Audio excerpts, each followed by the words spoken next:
hearing me on Twitch? Is everything okay?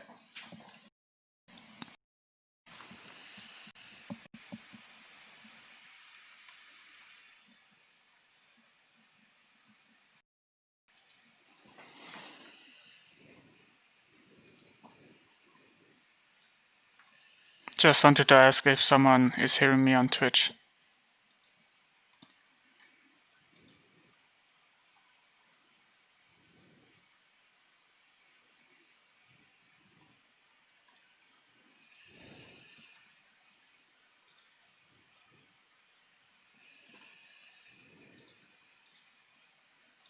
I stole your announcement from you, Nano. Okay. How does that make you feel? Good. At least someone will grabs a hand. But I think everything should be enough fun.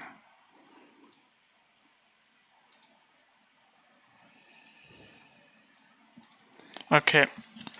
So let's start what we did last week. We did a mood board. We set up some moods for our project. And then later on we decided to do some...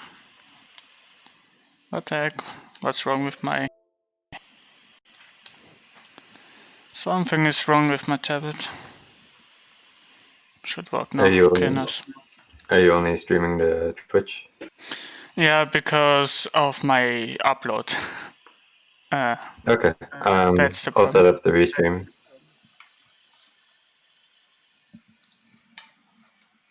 Let me just get past the commercial. That's okay. There's a commercial, it shouldn't be one. Nah, you know Twitch. Yeah, typical. Okay. Let's start again. I gonna cut that out, maybe. So let's resume to the last week what we did. So we actually executed environment thumbnails. We did a mood board first off, and I teach you about how to research. The second thing, I also teach you about perspective and shapes. No, it's coming to the environment thumbnails what we did last week here. If setting up some shapes and different types of iteration where we really went into that. I think now it's the time to show you guys what happens if we, in case if we need to decide, and we definitely going to decide something in our, okay, nice,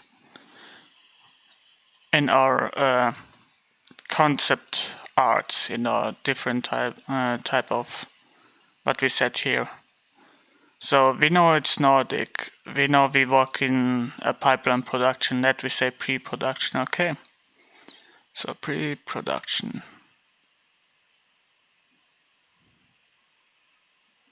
I don't like this brush.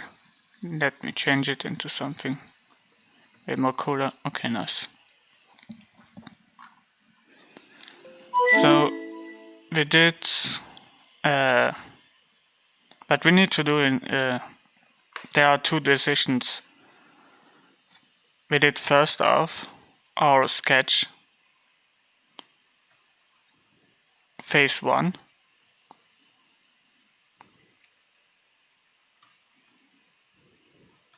Because this is the most important part.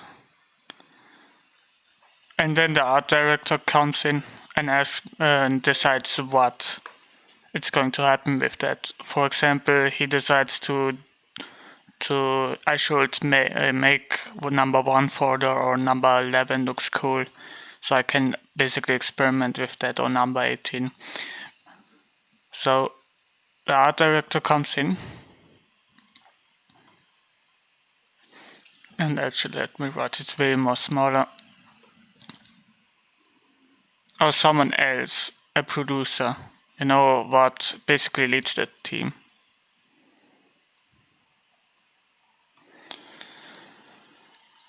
And he tells me about to explore it way more. He says, okay, I like number 3, 5, and 11. And he wants me to explore that way more. Explore, okay.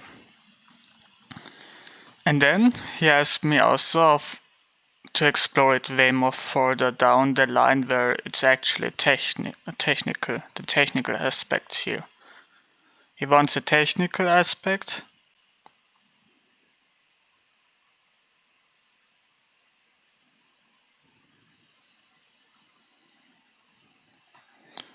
And an exploration part where we basically go to fantasy. Because we want a Nordic type of project. Keep that in mind. Nordic strategy game.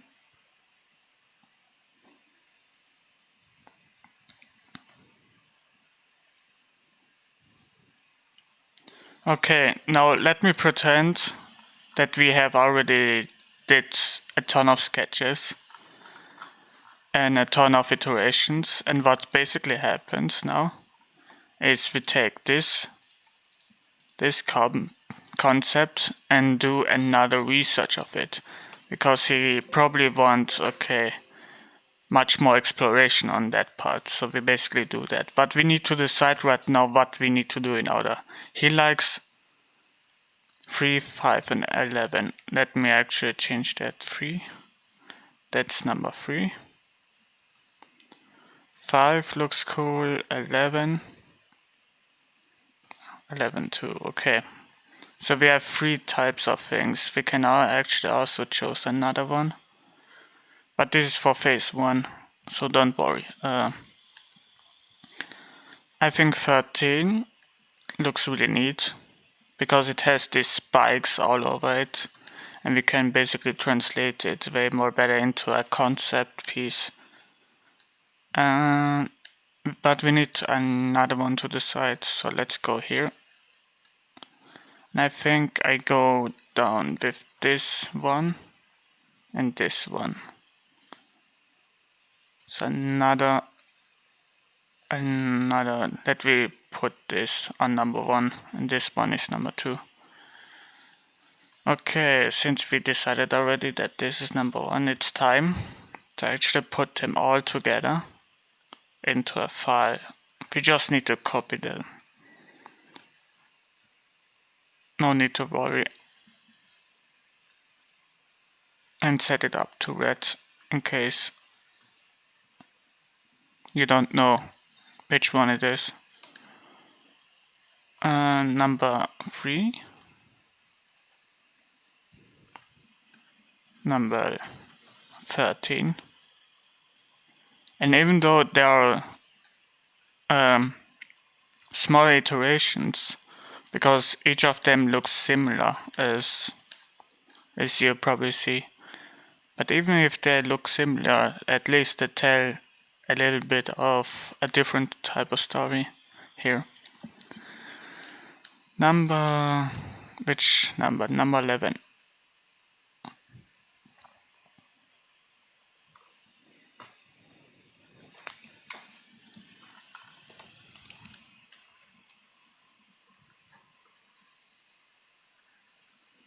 Let's actually switch them up. This one is way more smaller. Need to make them bigger later. But now we are into a stage where we basically have everything together. Now we have 5 things together. Probably 3 of them are going to be really high quality type of stuff, so we need a ton of iterations then to do out of those 3, depending what type of building that is. But I wanted a normal village house to do.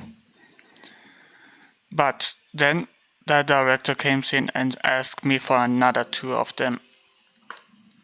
This one are simplistic ones. Meanwhile, the other 2 are going to be definitely something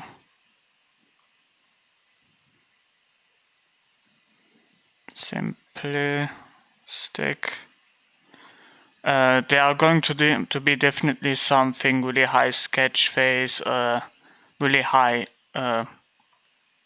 detailed type of stuff, where we basically, okay, this one, those are the most important stuff, but basically it takes time, a month to do that for a 3D artist with the whole entire team. Versus this one is still the exploration part of it. We're gonna do number, and that's going to phase 2. Phase 2, and we need to do 2 concepts out of it. But it happens very rarely, just saying that this could happen in the middle of the production, meanwhile a sketch. This could also happen if I do that in 2-3 hours, you know. Everything what I set up here and what we did last week could happen into the same day. Just your time is way more shorter. So we need to do phase number 2 and phase number 1, but this time the technical aspect of it. So let's actually start it out, and let me actually select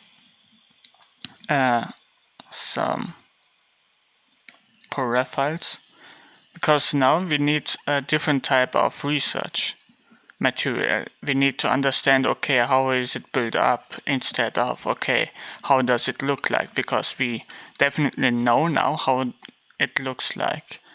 Now it's the part where we need to understand how does it function, rather than how it looks like.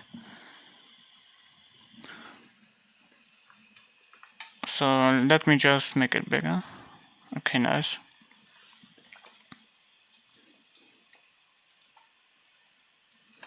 In order to fulfill that requirement of the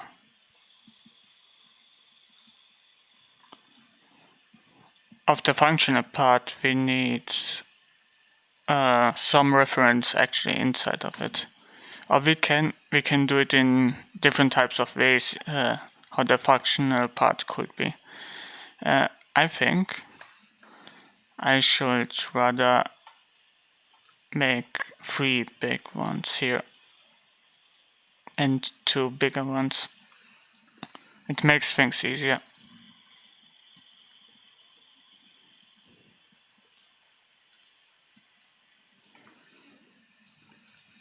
And now to number 3. I like this one.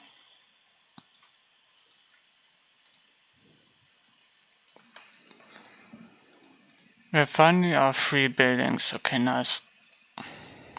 I think it's time to go much more further with the details of it, how we want to actually execute it.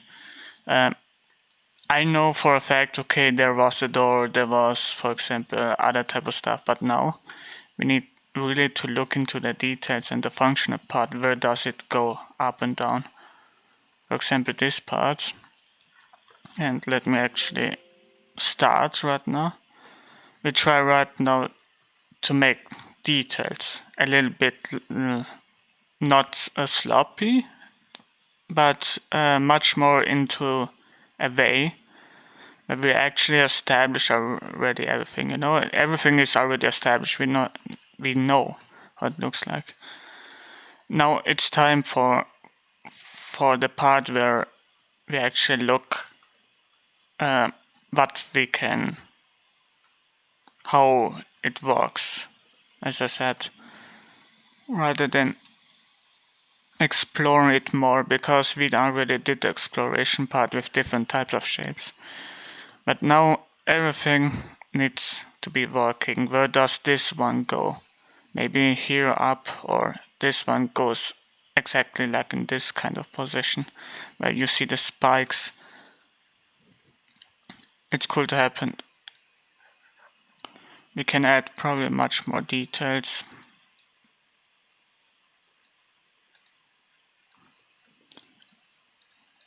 Let we refine this one. Okay, nice.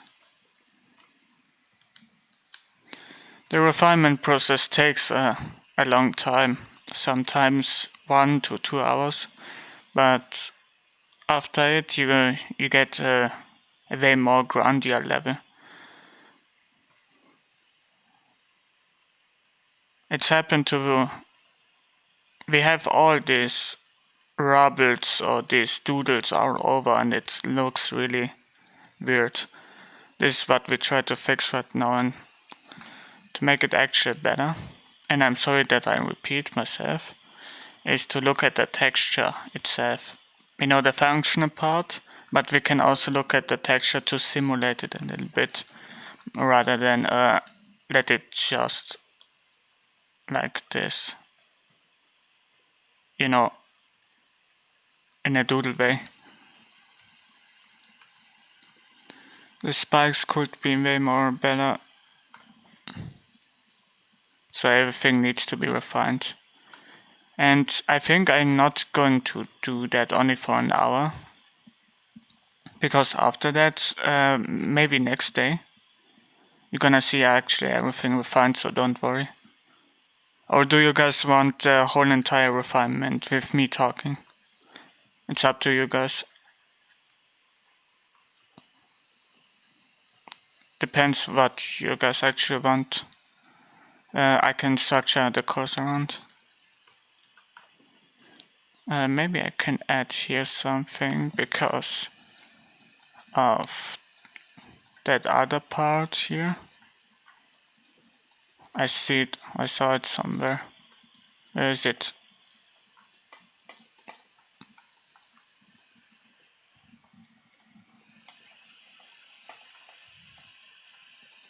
That's weird, I cannot find it. But we're still gonna try to put something here up. Refine that much more. Like sticks, we try right now sticks to do. And in the opposite side of it, there are also sticks. This is what the functional part does. And we basically explains itself that here, inside of the building, are some kind of not podest, but rather something that holds it together. If we see it like this, inside of it we have these round columns, you know, which go up. Another way how to make it way more easier for me is doing it inside of it. But it's not necessary for a strategy game, because we need to make a build-up strategy game and not one that basically you control one character like in Dungeons and Dragons or Baldur's Gate. So it's completely fine to not do that. Sometimes you don't need a functional part, depending what it is, you know.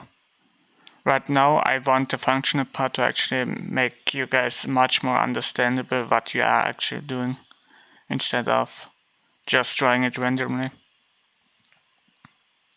Or try without function. But if you try it without function, you at least have a sense of perspective where everything goes, you know. But it is, at the beginning at least, it's you overwhelm yourself with that criteria. If someone asks you make or draw a Maya house, probably you know the outside facet of it, but do you know the inside of it? No, probably not. But as soon as you know how it works, you have a much more easier time to build everything around. Instead, what's rather in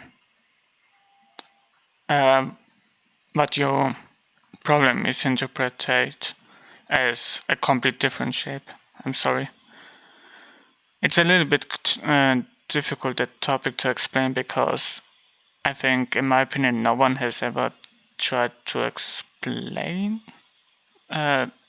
that part of having a function.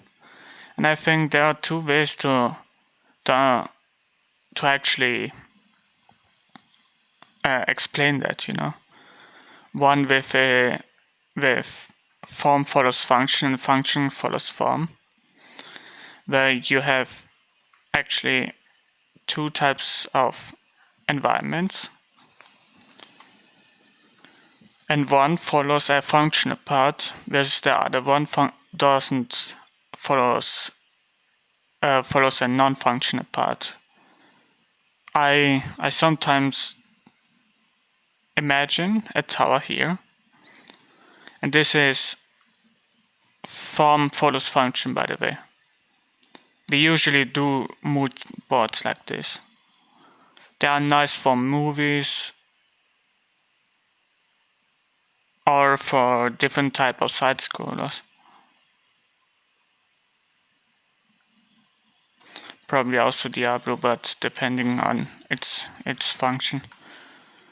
And let me pretend here is a helicopter, You have this helicopter around with the wings, And basically how it looks like is that this building is probably far away or exactly high, the same height as the Mount Everest.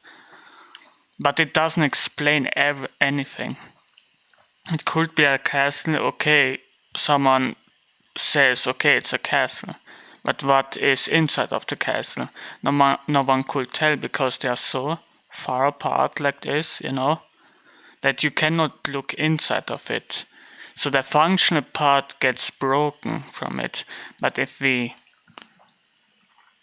look, for example, what's a good example? Yeah. Let me look at this house. You see basically, okay, the road where it's going up, then you see, okay, there are other types of buildings probably for the population. This one could be for a storage room.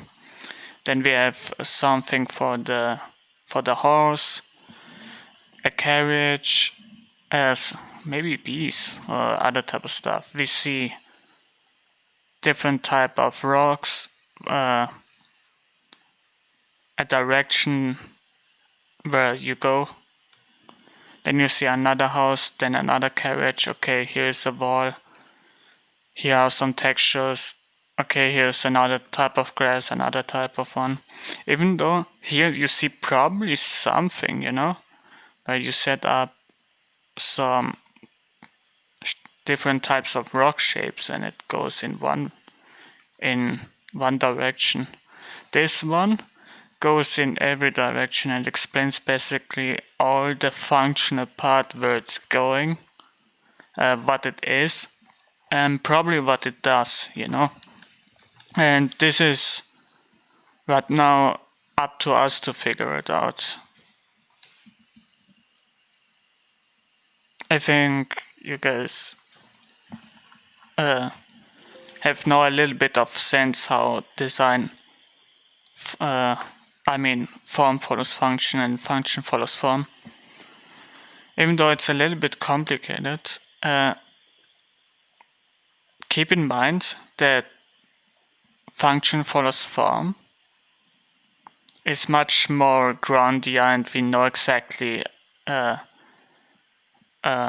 example, take the comparison of a castle where you basically are in, you see, let me actually draw that again. You see a castle, here. Then probably the storage room, then another storage room, then probably a direction. It goes down, some farms, everything.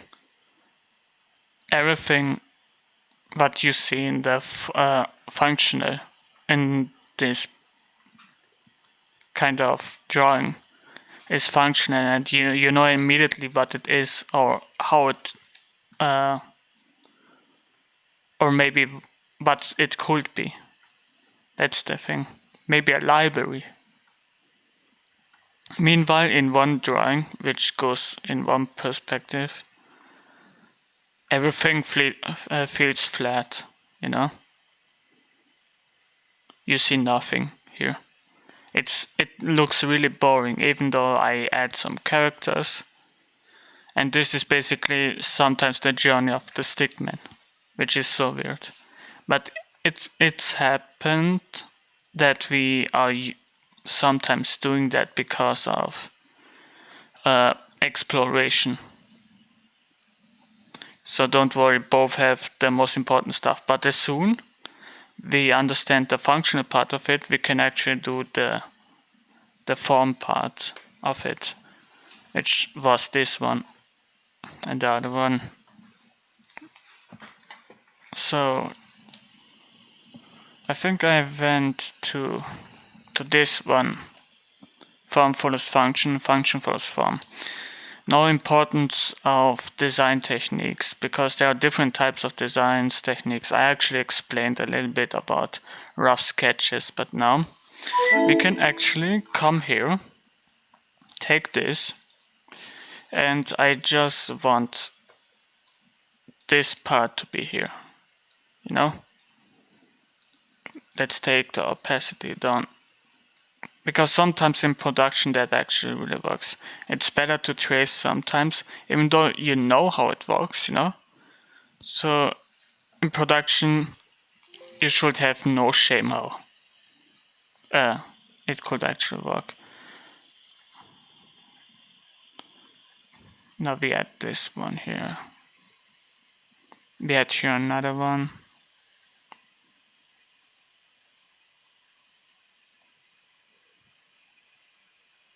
Okay, nice. So to the next part, I want this part with this shape here up to look it way more inside of it, because you can basically look inside. So it's really nice.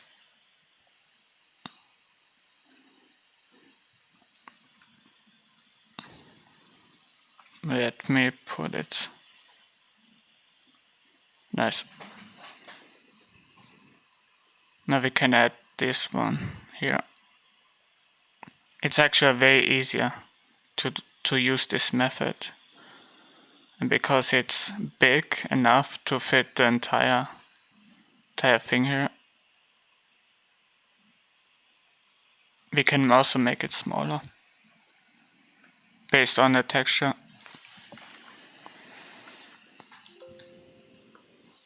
Now I think it's time to add a little bit much more story. He asked me, the art director asked me to, which one is it? I need to put this on red. Yeah.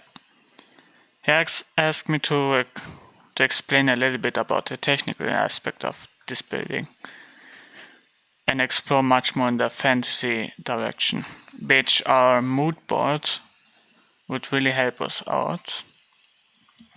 Now the concept art. Is it now the concept art? Let's see.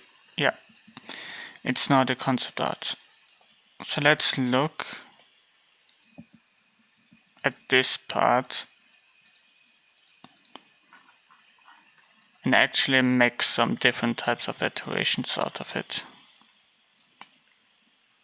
I'm gonna take this out. Save it somewhere. Because later on we're going to do that anyway. I'm gonna probably do that offline. We find all of this offline. We just need one building for example. So what I want is basically adding now a little bit much more story into that place. Because it looks way too boring. He wants to explore it much more. And we should probably do that right now. Gonna add those things here.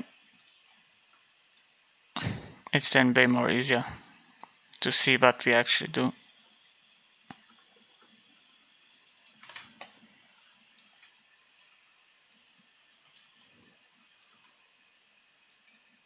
If you have any questions, just type it in the chat or on Twitch.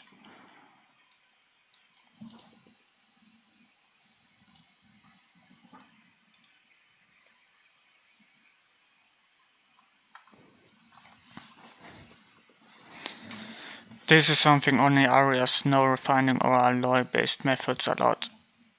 Yeah, you can ask more questions, you know. So quiet. It is my brain. Okay. So we know a little bit about the functional part, but do the 3D people understand the functional part? That's what you should ask yourself right now. Even though we're still going to explore it a little bit much more, based on our shapes probably, or based on the fantasy way how we going to decide it, you know. Actually, let me take it up a little bit down. Nice.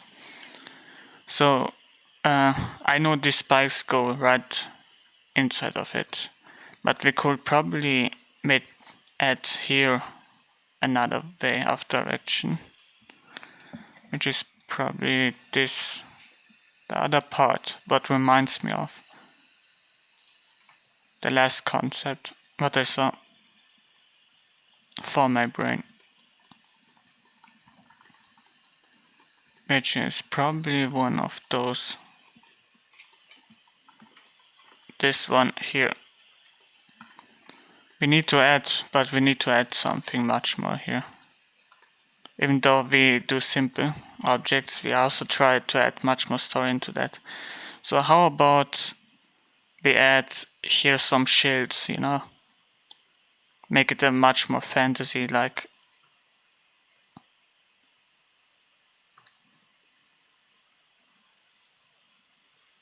Because there's no logical choice to add shields here on the top, only if something is leaking here.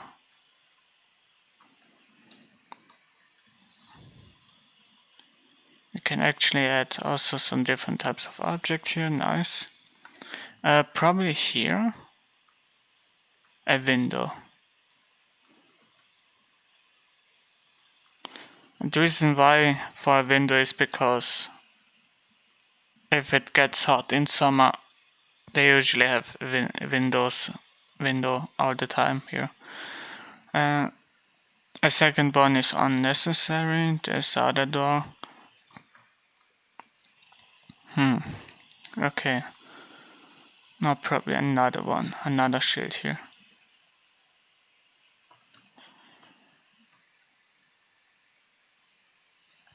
Okay, shield protects from rain. I would love to add some sculpture here probably to make it much more. We need to make this place somehow like that where someone is living here. Right? So the best thing is I think I found a sculpture here. Nice. Come on, sculpture. I really wanted to have that hat here.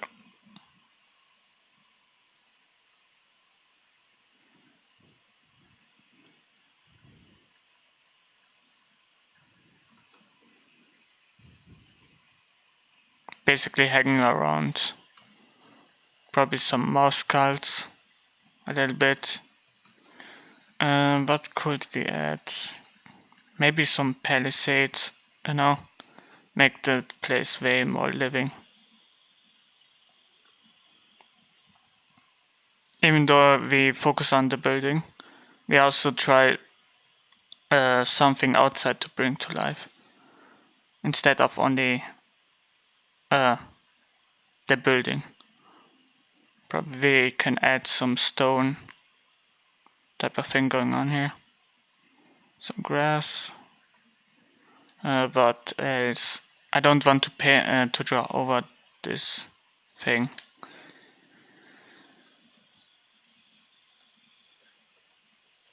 Okay, now the functional aspect again. We always go back and forward from the story aspect to the functional aspect. I think it's way more easier to add story and in the same time function.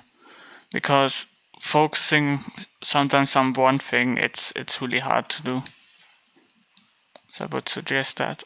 Okay, I think I can actually do that. Let's add here. Entire thing maybe here. Let's use this one. This building. Let's change it into a complete different variation.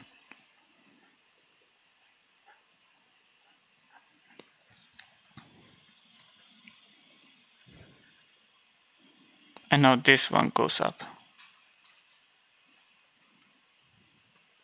Actually, let's do that one first.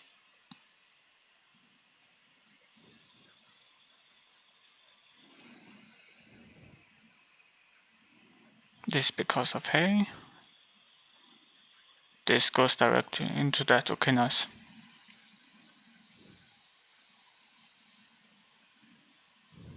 And probably here is a dragon or something, you know. Can basically describe it as a dragon or snake.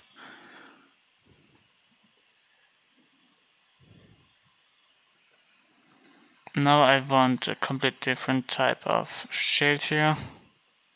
Maybe here is a shield. And this is only for stage 1. By the way. Did I add a tier shield? No. What else? Some different types of different variations on the building could be also nice. Keep in mind we try to experiment first before we do the actual building. Even for right now. Probably I can add something like this. Let's actually go right. Probably like this, and then some fishnets. This type of shape, so we need to look at Nordic shapes. Let's actually look. Nordic shapes. Shape. Architecture. And I'm not talking about shapes, I'm talking about patterns. Pattern in architecture.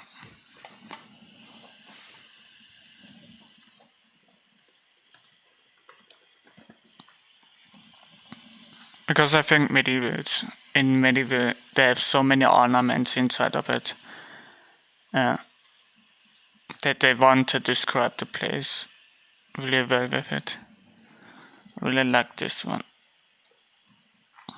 So let's actually add some of the functional part here, because I'm going to change the front part. The whole refinement process of it is going to change drastically depending how the art director wants. Actually, I should stop. Okay, nice. These are our little holes. This one should be like this, okay. And before I forget, ornaments. Nordic patterns.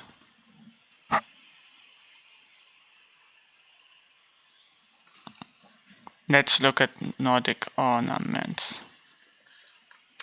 Viking Nordic ornaments. I like this one and this one. So let's actually do that on the house. I think in my opinion it looks amazing. But we use it up here.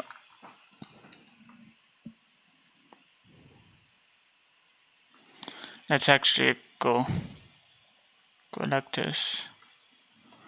Let's follow it at first, the way how it works.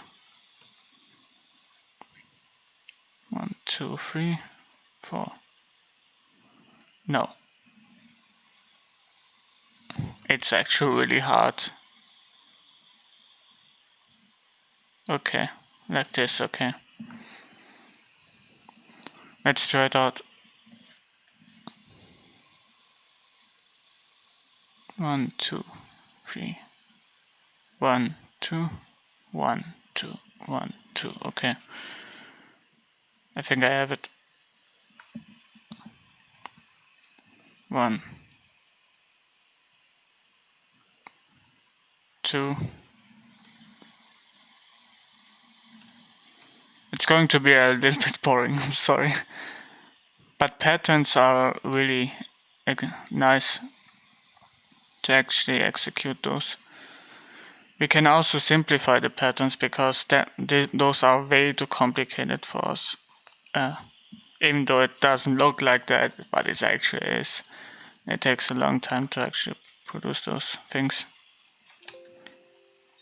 But patterns are really important. Now we can actually use make podests. That way you look at other concept arts. Usually I don't look at that, but I think it's important for you guys to understand what we need to make if it comes to conceptualizing or designing different types of stuff.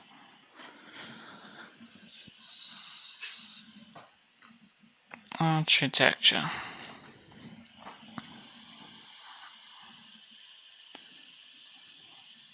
As you probably see here, there are different types of patterns, for example here, and we need all of those things to do. Maybe we're gonna rearrange and change it. And the more we change our function, we add also story into that function, and it's then much more easier. This one looks much more not, I wouldn't say crazy medieval, but I would say fantasy medieval because it has some lantern and all that other stuff. We can add barrels into that to make it interesting. This is the story type of thing. What's going on? We can also add some different types of pattern here in front of it. It's gonna take some time to actually do that and produce it. So keep that in mind. If it comes to concept art, you really need to take your time with the functional part. But let me actually write all those things down, what I see in this concept, in those Viking concept, okay? Because now we are in the functional part, which I forgot to make for you guys. Usually I have that in mind because I know exactly what I want. Okay, what can we add into that house? In terms of story, of course. Shield. Patterns.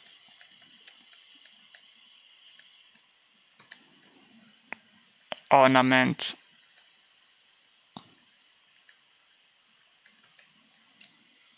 Then metal, maybe some metal type. Different types of window. And by the way, this is the finished concept.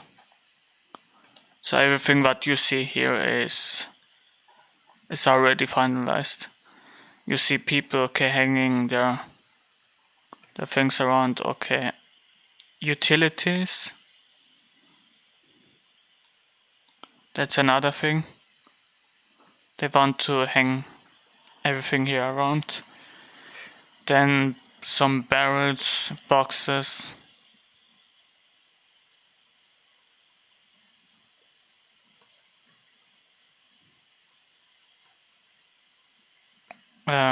Okay. Some stones, maybe we can. They sit sometimes outside and try to enjoy the food. Or grill. This is the functional part. It's a little bit up for a concept for a late stage one. What do we see? Okay, That's ornament, that's different types of pattern. Small window. Small window. Now we need only to add those things into our design. We can go on and on with it, but in the end, I think this is well enough. Maybe a sword. That could be interesting.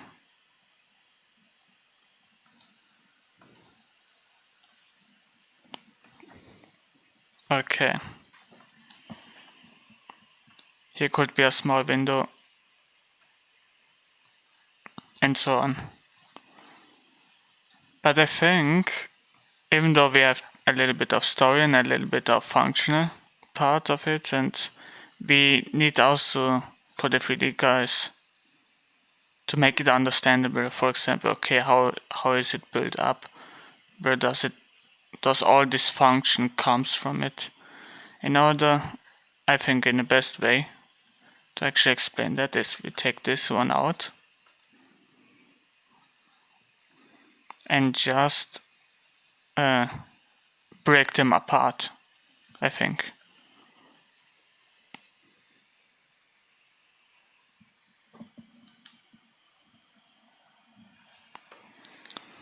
You can add so much story into a building. Even though it's a building, it has so much value because it could be a warrior's house, or it could be just a normal folk house where the population is basically fits 5 people into that. What could we add inside of it later on? But we do a strategy game, so we just add only stuff inside of it. Outside of it, not inside of it. So we need to break it apart. Okay, nice. We can actually opacity it down. And this is only one technique. But what you clearly can do is only design the outside of it and see where everything goes into that.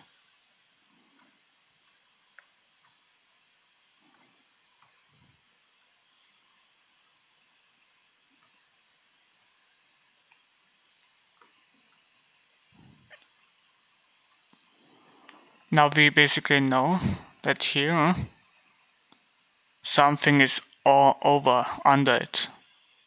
There is a structure under it. And it follows basically one direction into that. Another one and another one. And then another one.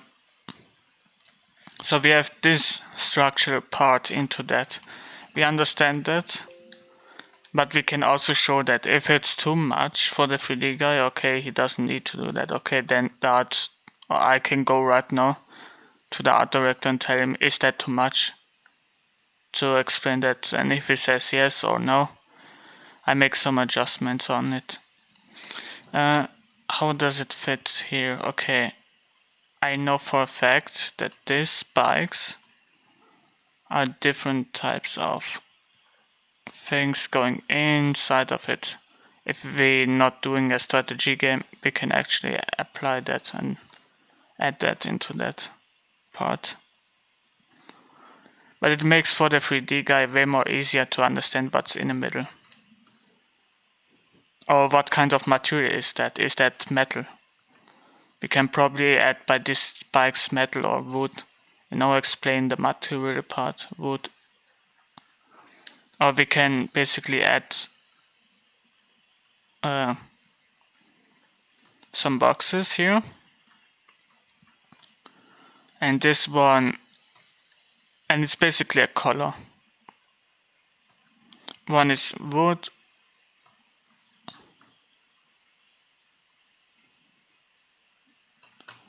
And one is metal. Doesn't matter which part of it. We go straight on with blue to explain it way more easier for the 3D guy. And that's happened after the exploration part. in the pipeline production.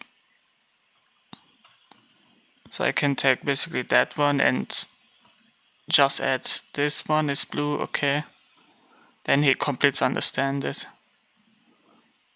Oh no, yeah.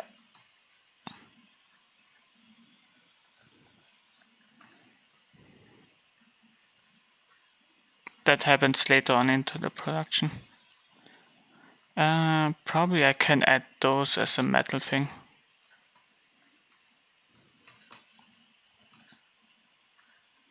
And now this one is metal. You have now a way more understandable functional part of in your brain, where you basically tell the 3D guy and the art director, okay, that's metal. Because everything is here. Already set up. We can also add those kind of material into that object. Into that concept, of course. Even though we have two types of different iterations, we can add much more to it. For example, an oven, something that is much appreciated. Maybe I make it smaller, a little bit organic.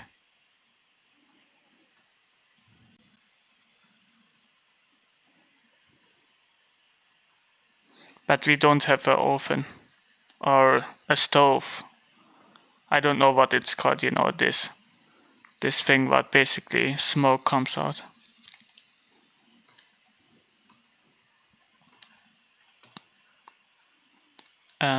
How does it work now here? Need to figure that one out. Chimney, yeah. I don't need a chimney, but I can add another window here. Then I can add another one here.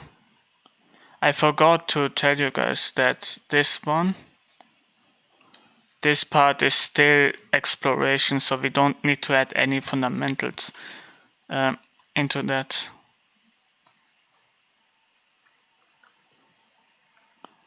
I tried a little bit to refine, but it doesn't work good. Doesn't work well. I can probably add here spikes because of one thing here. I know for a fact that this one works like this, which is really nice. Maybe I can take this out. Or I can take it in one direction out. So let's do that to add much more story and backgrounds. Now that other stuff. It makes things nice. But we should keep in mind that this one goes here down. Nice. We can add a much more values here, much more, make it much more dynamic. And then we can add some different types of patterns here inside of it.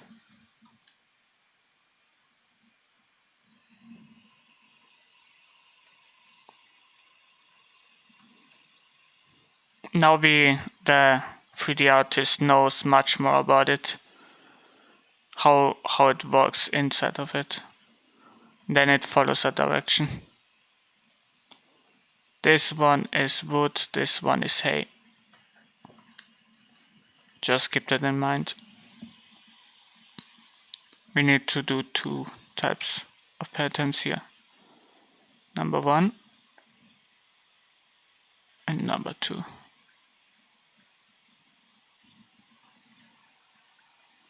This one goes over it.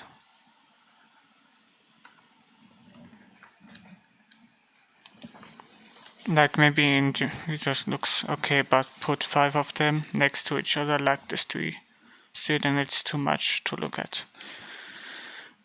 Do you sometimes get afraid of overcomplicating a structure? No, because I can, if I have a director, he simply tells me it's too much. But if I don't have one, I decide my own in 3 seconds. That this, I try to put myself in the shoes of someone who plays this game, because he barely sees that, even though there are details, but sometimes the game director loves to put details into this kind of stuff where you zoom into the building, you know, not inside of it, but you zoom, you scroll down basically, and you see all this small structure now on people going out of it, and you see basically how they open those window, and that's the nice thing about it. Sometimes it's okay to overcomplicate it, but depends on which point, you know. You don't do fantasy, you do a structure what has already history, you know. And based on history, we add then more things. And based on function, we add then the functional part of it, which is less the structure. All this structural part could be something different. For example, the pattern here. I can add here, for example, a way more bigger pattern, then make it maybe into an in. You know? So it's completely fine if you sometimes overcomplicate it. But that rarely happens because of the fact that you use reference based on history. If you try to do it fantasy, you need to balance sometimes both of those things out. And that's really something that you need to think about it for yourself. Because the more complicated the object is, the harder it gets to draw. Rather than, okay, I have a simple object, but it looks boring. It's okay that it looks boring. It's just because of history maybe. Or maybe because I didn't explore it much more based on the shape. But we tried a triangular shape to do, not something really easy a little bit, you know. Okay, I think I explained a little bit about form functions follow creative thinking in video games. That answers your question. Pipeline production a little bit, I'm gonna cover that way more later. And then some props. We can actually add iterations about props, what we actually do here, for example, you know. Because basically, if he needs to design this building, you know, all of the story elements that you added here, you needed to do it as external design a little bit. For example, that shield could have different patterns, you know, different wood patterns. And it basically has story into that. That explains a little bit about the soldier, what is wearing, what is basically maybe diseased, you know, and they just put it up as a reminder. That's basically from their ancestors, those shields. No one is picking that up. So they decided to put it out. Maybe we can design a culture around that kind of Viking age. What else? Yeah, we can make 5 of them. Podest. Probably a podest, maybe a shrine, you know, where they add sometimes water, you know. I can actually add that somewhere. Barrels. We can add barrels into that. And different types of barrels. You don't need to do the same boring design over and over again. So don't worry about that one. But we know at least that we need to design those things, so we can add it into our list. And we're gonna write it down much more, because now it's the function part. This is, we understand for a fact that we need a page of iterations and a page of props. Now we add much more to the prop part. What we need to design. Barrel, or draw different types of it. Barrel, what else? Stone, wood, window, door, spikes, these spikes, ornament, statues on top of the building. What else? Let's actually read it.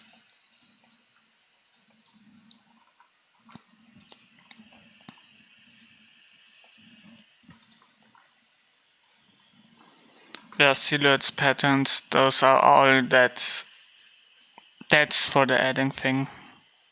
But we need to add ornaments, utilities. What types of utilities? Those are the utilities.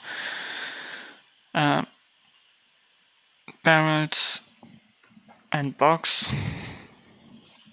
Shield axis. Sword. And now what we need to fix.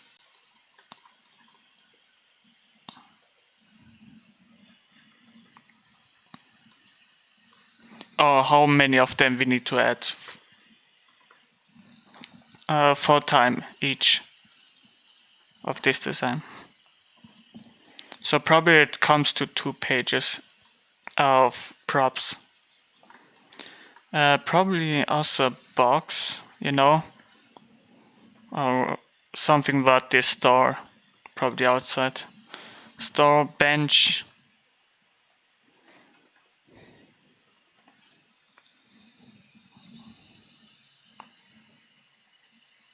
cloth, something with cloth, but I think that's it. So we have now this part of it, which is the prop part. Just let me make it bigger. Nice. Okay.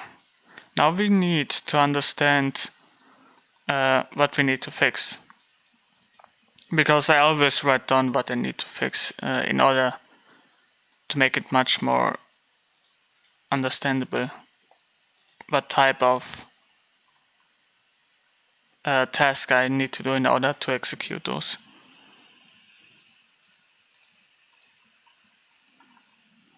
Okay, nice. I want to explore much more the shape. So this shape is a little bit boring, but we still keep it on this on phase 1. This is just a phase 1 house. A phase 2 house would be probably have some chimneys on, you know, maybe more different types of houses and function. I need to keep that one out.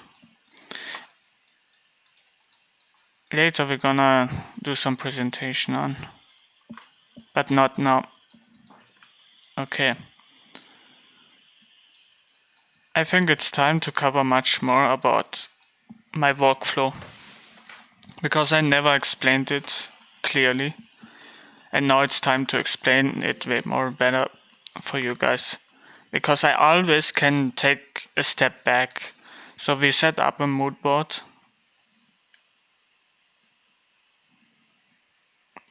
I just write down everything that we know already.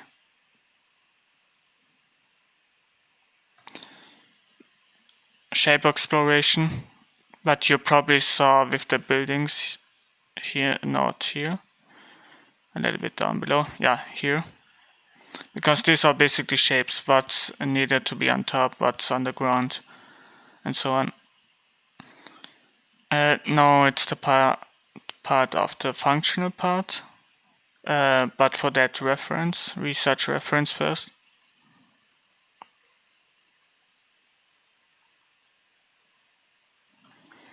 And now the functional part. Usually we need much more research.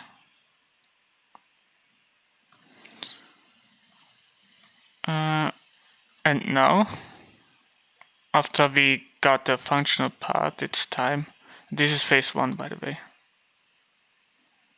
Where we still are is actually at level 1 and level 2 and level 3 houses. I need to design those for the next day, so don't worry.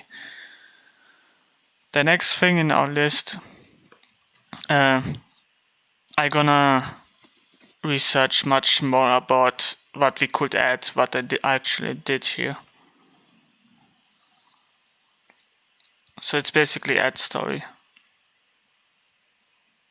But before adding story, another research.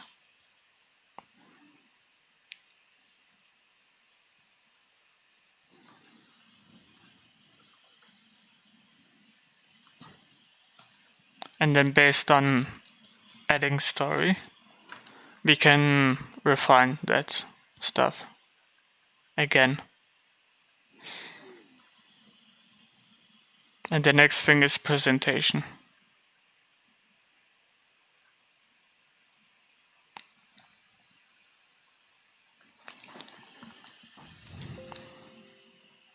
Phase 1, phase 2. I mean phase 4 actually. So we have another 2 phases where we go. So let's go way more down. And that's only for a different thing. I can now make everything in 3D, you know? Basically, if 3D is, I think, in my opinion, the most important stuff if it comes to a production or adding story into that or make it much more understandable for the 3D artist. Yeah, because not only it fixes 3 things, light, it fixes light, material,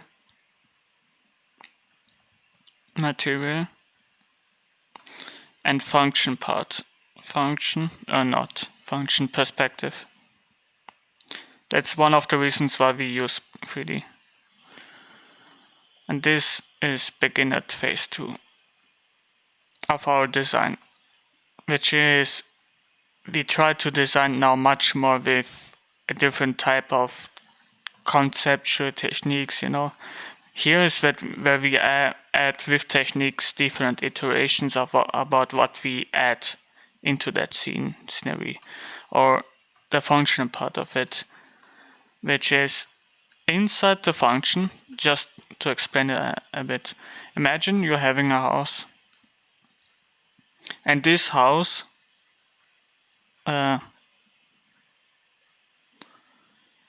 has those things that basically holds everything together. And based on that, we need to explore this one too, you know? Or basically make them ripped apart and later on.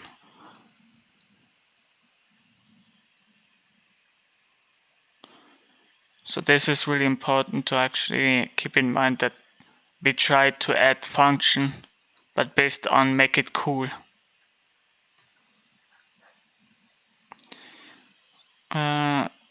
Yeah, shape exploration.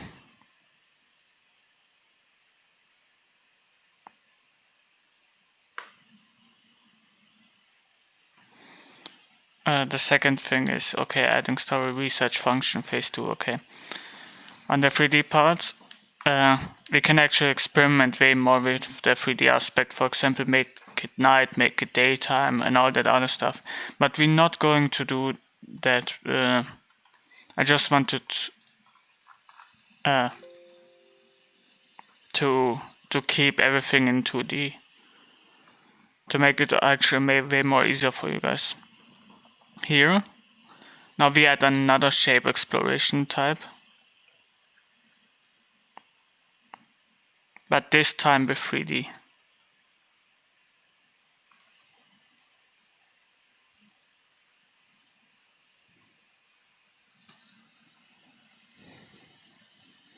Depending on your type of project, you can probably make based on mood boards, you know. not based on mood boards. Yeah, basically drawing different types of moods and scenery about your place, you know, because probably this one could be in winter, you know. This is the same place in summer, in case if we need to do that. If it's a open world kind of thing, or if your story or in the game there's a type of section where 6 years later in summer, you know, this kind of thing could be easily happening to you guys. So we can also explore everything with based on that shape, because the shapes are way more different. Where here you see woods, you know, everywhere. Here probably you see everything with full of green, grass, maybe other different types of iteration. But we can also explore this part and go way beyond that, where we basically showcase that complete different.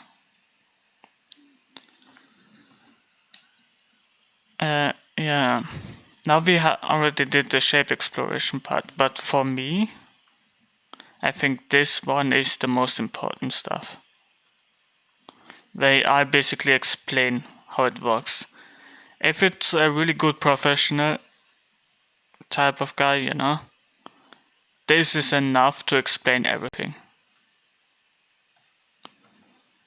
A sketch like that is enough. I need only to probably paint a little bit under it and add some different types of story, maybe some balls here what shines.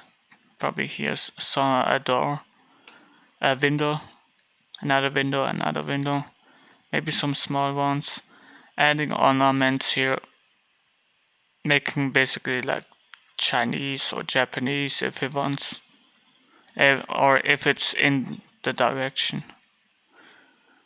And this is one of the reasons why we explore that part with our shapes. We need to understand what kind of function everything builds to make it actually way more easier. This part we need to understand where what is up a little bit, you know.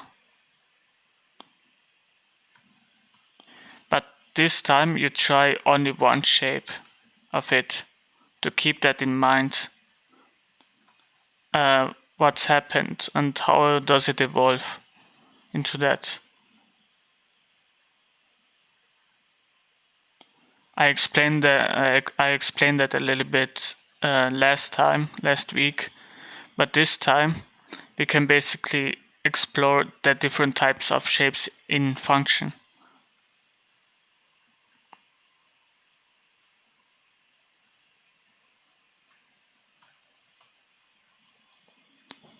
How probably this one works.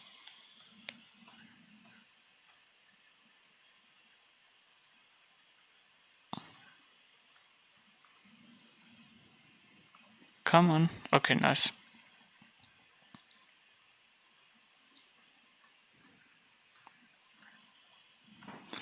I'm sorry that I barely have something. It's just a little bit of information, a small amount of information now today. Because later on we're going to have a little bit of less harder time to explain this part. But now back to our shape exploration in phase 2. Now it's time to add, actually, after the shape exploration part, more research into that thing. Because we go now deep into the pattern part.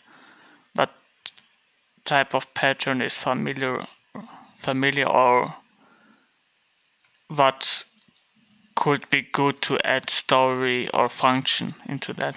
So the pattern plays a huge role, or ornaments.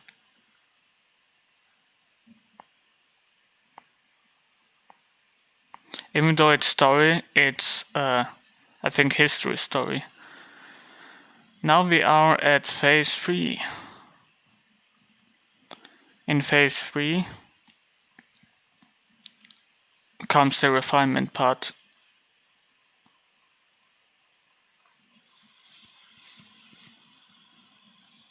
Refinement, presentation,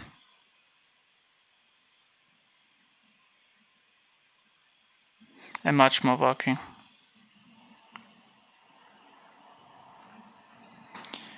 Presentation, refinement.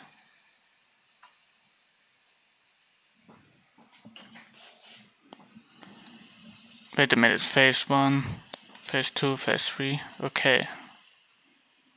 Phase 3. Refinement, presentation, and product, final product. Final cut, maybe. I'm gonna keep that empty, but in any case, the reason why I added all those phases into that, because now I can go every time back, back to it and see what's wrong with the design. So even though I have no idea because every time it takes, okay, let me say I didn't do anything for an entire week, and now it's time to visit it again, or for 3 months, let me say 3 months. I basically know based on my workflow where I am. Depending, okay, if I see, okay, is it has it a presentation? No. Is it refined? No. Is it on phase 3? No. Did I do the pattern? No. Did the research? No. No. Now I know for a fact, okay, I am basically on this part here. So, in my opinion, create your own workflow. You can also have my workflow, which is completely fine. Just take it with a grain of salt, because it has a lot to do with painting instead of tricking yourself into that, into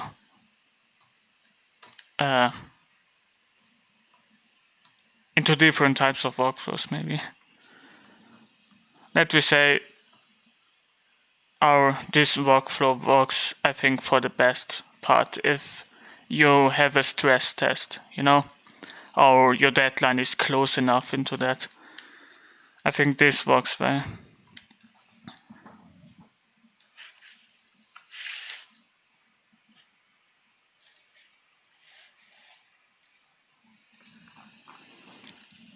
That's a nice word. Yeah, I think this one happens in phase 3. Yes, add story, refinement, add story.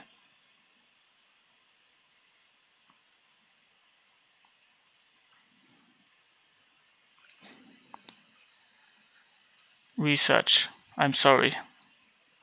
Now I know what's wrong. There's another research based on add story.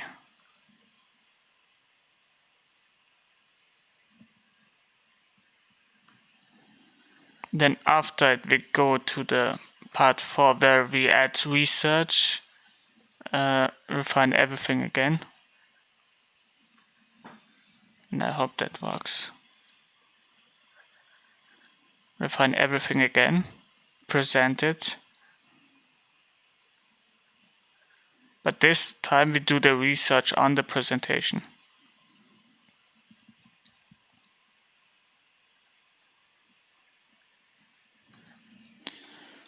Now definitely it works like that.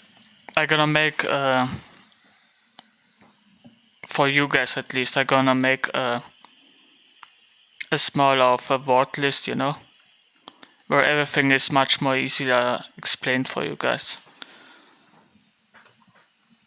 Just to keep in mind that this is coming, and there are actually different types of workflow depending what I'm going to do.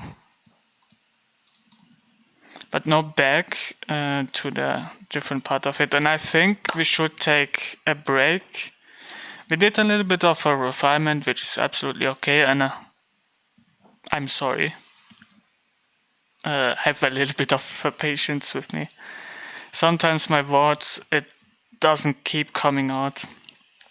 Probably because I need a lot of practice in English. But anyway, we're gonna take a break, a 5-minute break, because I need to refresh my brain. Usually the most important part, every hour or every 30 minutes, you should take a break. Because the reason why is a function and because of story. Adding story and adding all these crazy shapes into that. So 30 minutes break are really important. But now we take for sure a break. We see you guys in 5 minutes.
Okay, we are back.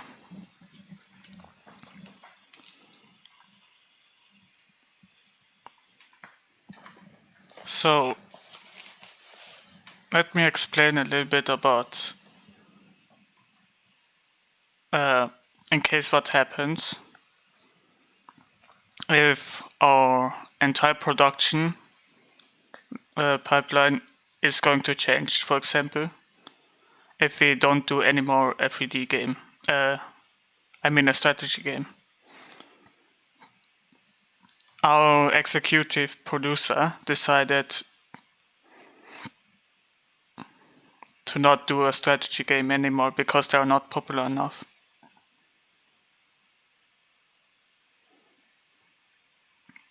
So he shifted from strategy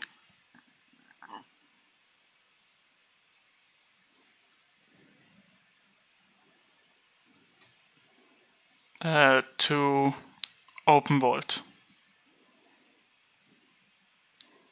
Or basically we need to do a map out of it.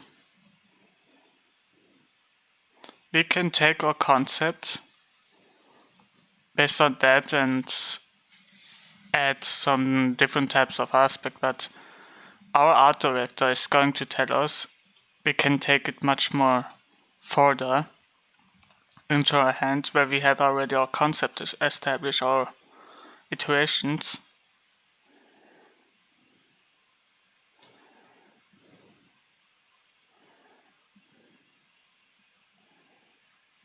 And send it down to already, how should I explain that? Because this guy has the final decision and it leads up to the art director. Where is it going?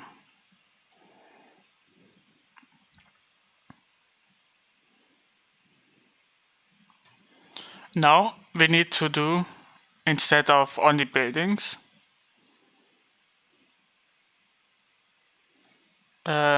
mood paintings. Mood paintings are interactive objects. For example, we have a map, and this is the map,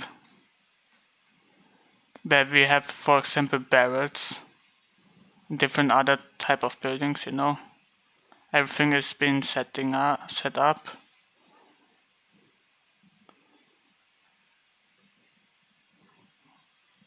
And then we need to explain all of those stuff what are interactive and where the player could go. Or what type of different things or shops there are. We can add much more than only normal village people. So instead of only mood painting, we can also do different types of buildings.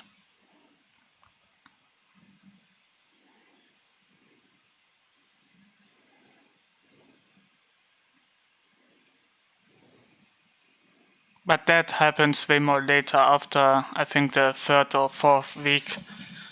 Just keep that in mind that this could happen. And we need to change our mood board based on the game, which is open world then later on.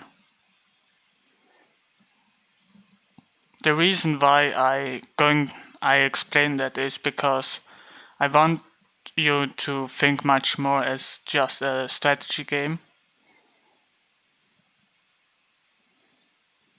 And then later on you have a way more easier workflow to translate from strategy into open world or sometimes something different.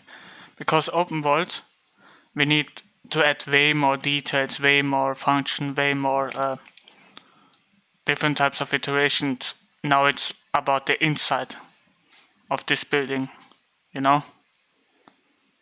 And with what can we interact inside of this building.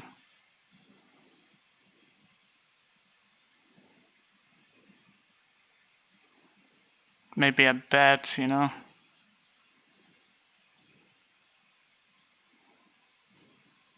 And more objects.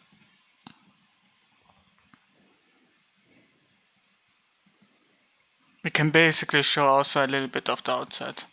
But keep this in mind in case this is going to be happening. Or instead of open world, hack and slay.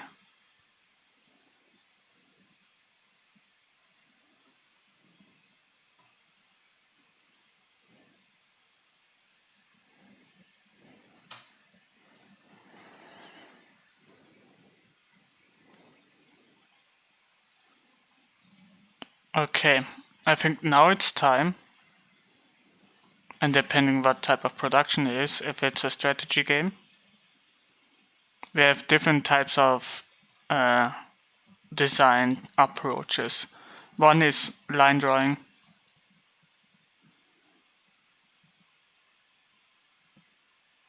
The other one is shapes, silhouettes. In painting, what I basically did last week. The other thing is basically tracing, photo bash,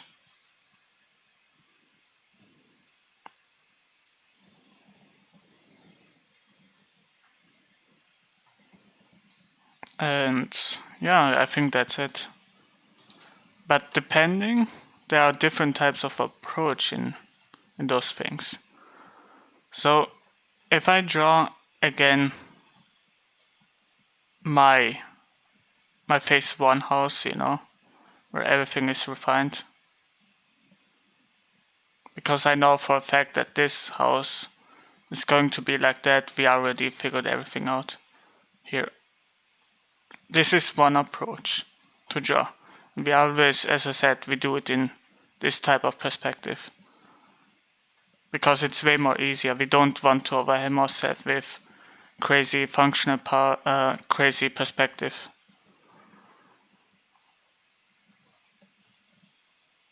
Maybe here a house, a door. Okay, nice. Now we can also do it with silhouettes, as I said.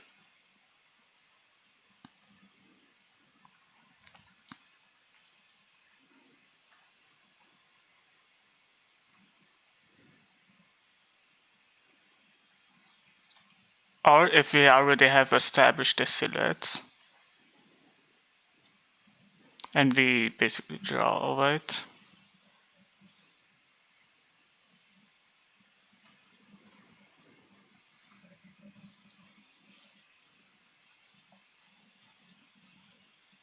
Nice, okay, we draw now over it. Maybe a little bit smaller.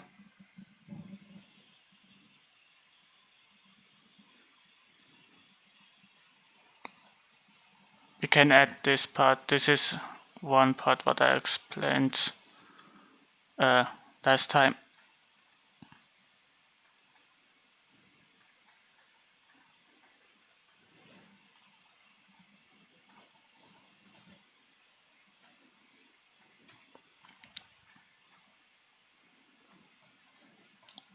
But after that house,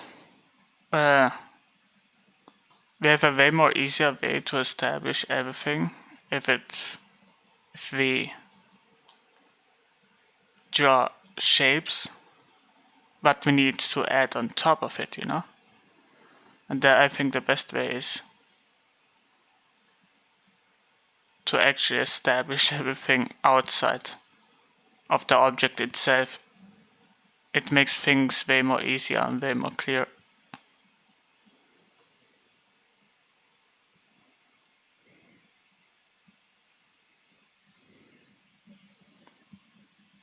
Because here we can actually bend and change everything for a better approach.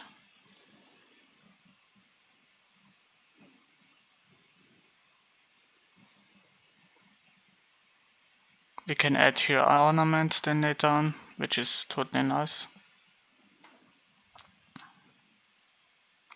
We can make it in 3D.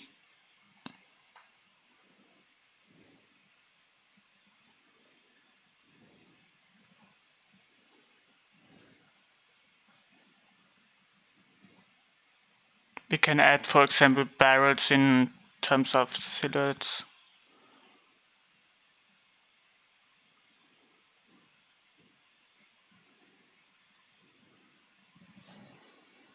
Then we only need to delete this one. Okay, nice. This one shape here. And take this one and add it on top of it. This is one way how to walk around on our design.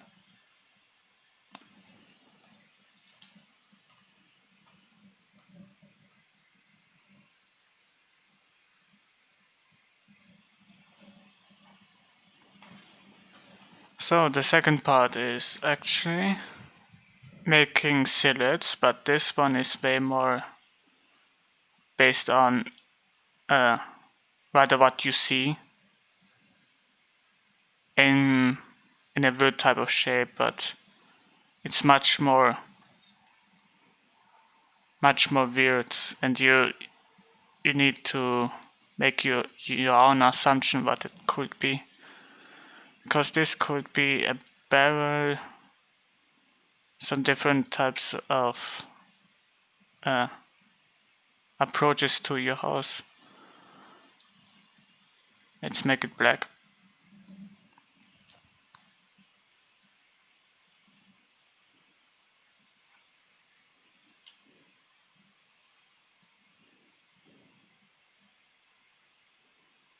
We can add also details on it, which is way more easier to approach if we just have it smaller. This one is way more bigger.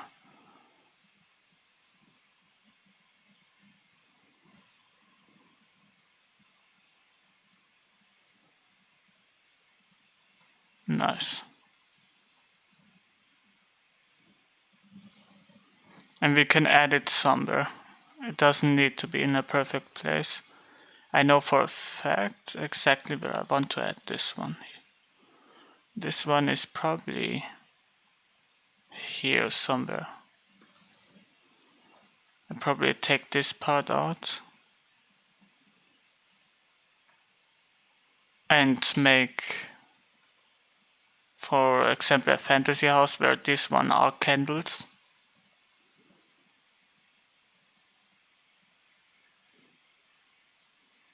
If it's really fantasy. So, okay. Now there's a different type of technique about the third approach.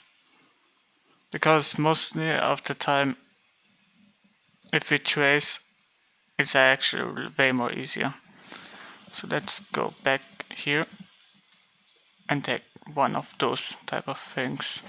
Even though it's a triangular part, usually you trace on the reference, or only if you take one part of the object. Because I really love this part, for example, where everything goes down.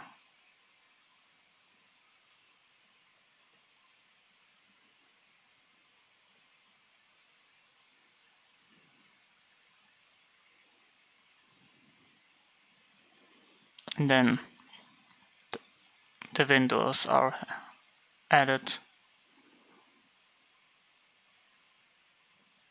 Or we can take this one and add it somewhere here into the house.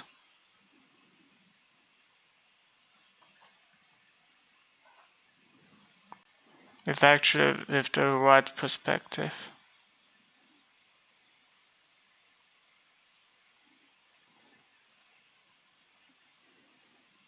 I think I added, oops, come on, nice, okay. I can probably make it way more better like this.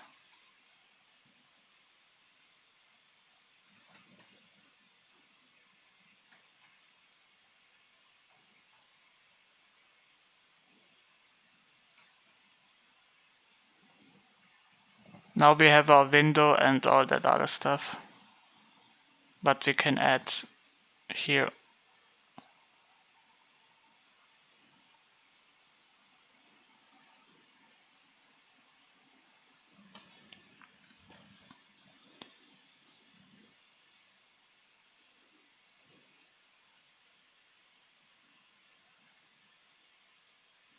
I delete one away. Okay, nice. Now we have 3 of these kind of things. It's a really nice technique in a way how to trace it. Or we can look much more on the writing part of it. I mean, write everything down, but it could be. It looks like an inn right now. This is totally an inn. It has barrels, or probably a bar, you know, an inn and a bar.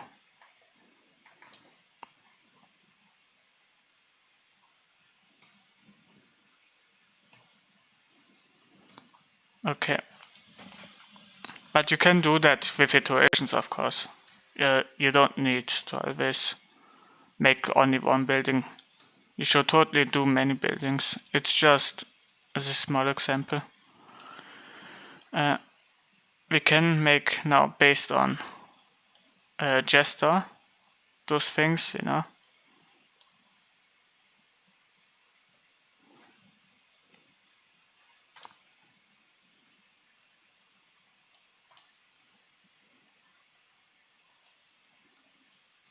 Adding much more function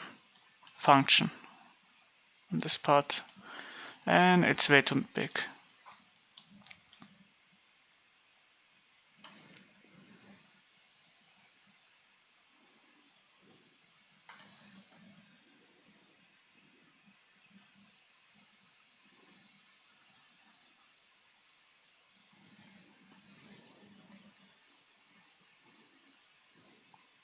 So we try everything to gesterize, to make much more gestures out of it.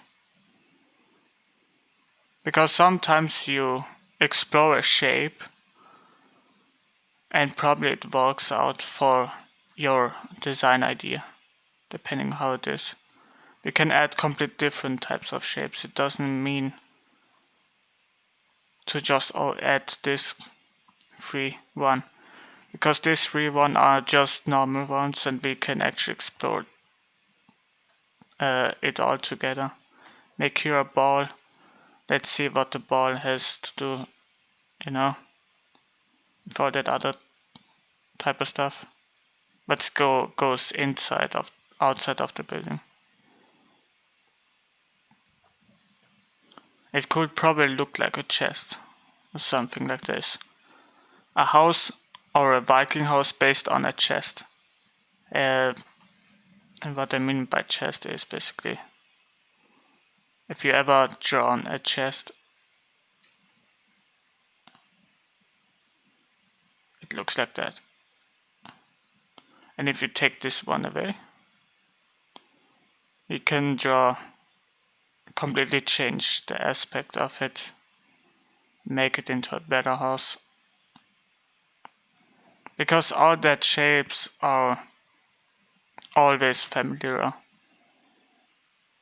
And it can change the course of it. So think like, okay, it's a box, but then your job is to design buildings, right? Or a chest or an object, drawn object, but it actually is, and change it and morph it into something different. There's also a nice technique what really gives you the freedom of going way more down at what you usually not do, rather than explore, depending on the shape or on the design part of it. Because this is about design. So it could look like a chest, right? And we just need to add all those elements into that building, into that chest, and it looks like a building.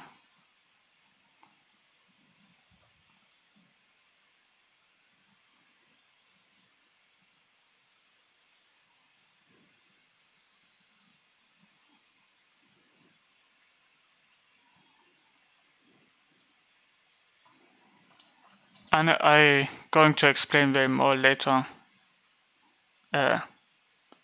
but those techniques, many different types of techniques, but these are the base techniques or the base creative thinking of what it rather is and later could be. And shapes and silhouettes. I mean silhouettes and shapes in terms of line drawing. So I think I really like this concept. I should probably add something with the roof part of it.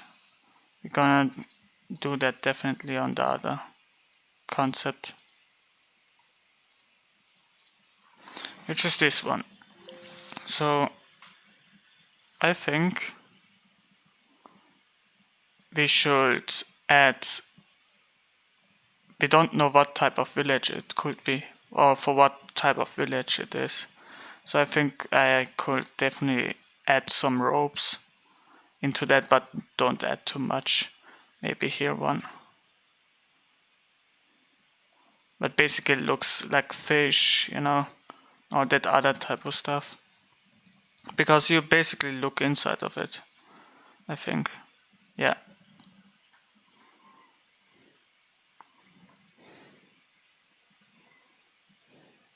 Don't overthink it, rather go with it, with the flow. Because we can always go back to it and or copy the layer, you know. And then you have one save for sure. Because sometimes we are a little bit scared of changing the course of the design. But with that, we copied the layer, so no worries about that.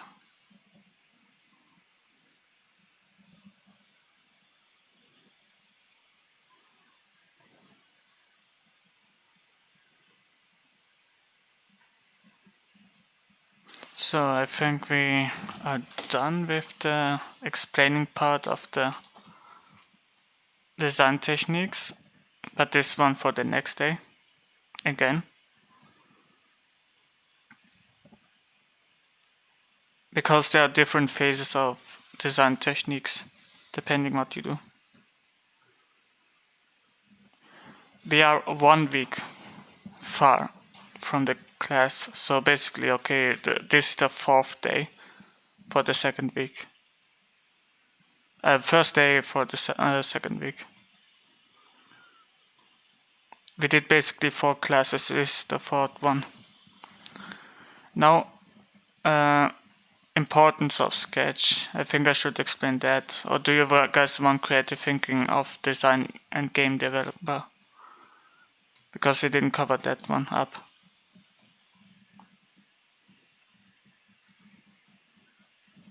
Okay. I think we cover importance of sketching. So why we need to do this to sketch everything out like line drawing, at least in concept art. Why is it that important and why can we not paint? Because the reason why, it takes a longer time to paint those things rather than actually draw that, because we just draw based on shapes. This one is a triangle. This one is a box. We just add different parts into that and think like that. So that's one of the reasons. The second reason is because not only time, but also the 3D guy doesn't see in line drawings, I mean in paintings, or the different stuff that comes together. That's one of the reasons why we draw everything in line drawing instead of making everything refined for the paint everything. That's what I meant. It doesn't matter how much you paint. You spend, for example, a lot of time to paint, or and then the 3D guy, you send it to the 3D guy, and he asks of you, okay, what is where does this kind of design go, you know? Let me try and pretend this is painted, you know? It's really wacky painted, or the scenery is really weird painted, and he needs to design based on this painting a map, you know? In mood paintings, that actually could work. And it should work, because the environment artist basically makes a scenery around with 3D based on your mood paintings. But in terms of a special object, for example a building, it's a different thing. That's why it's so important to do everything in line drawing. The third thing is because of 3D. Let me try and pretend that we do something in 3D. We already did it, you know, we have some weird kind of cube, some weird kind of house and shape that we already did. And we need to only trace over it, which makes a couple of things way more easier. That's one of the reasons why we do that. Why we draw and trace over it. Our job is only to come up with ideas, but in the same time to come up with solutions. Don't forget that, and line drawing basically shows that solution. Also, the second thing that shows solutions is, I think, silhouettes. Not only because, okay, they are completely pitch black, but it actually explains a lot about one simple shape. Because if you look at these different types of silhouettes, let me actually pretend and make another one. These all look like rocks. And based on these rocks, I can explain to the director, okay, this one is surely a complete different aspect ratio as this one, because if we do a dark place, a really cold place, we use this one, or a really not vibrant place, we use this one, and this one is way too round. I'm not going to use that. And even the art director, probably if you ask about it, because there are sometimes so many shapes exploration part what goes into the design. If you ask him which one is better, or the entire team which one is better, they probably say this one, or this one. But if you ask the right question is, okay, what is much more dangerous or cold? Everyone would say this one because it's the biggest triangle ever, but this one points right up at us. So everyone will choose number one. So asking the right questions is an important thing in painting over silhouettes. Drawing over silhouettes, and also in the productional part of it, where we explore those types of shapes. So keep that in mind, that this could happen.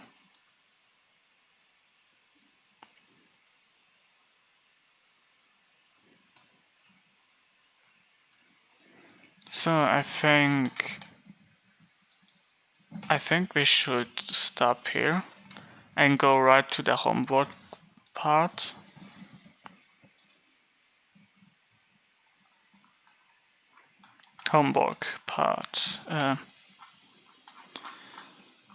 Choose 5 of your designs and refine them.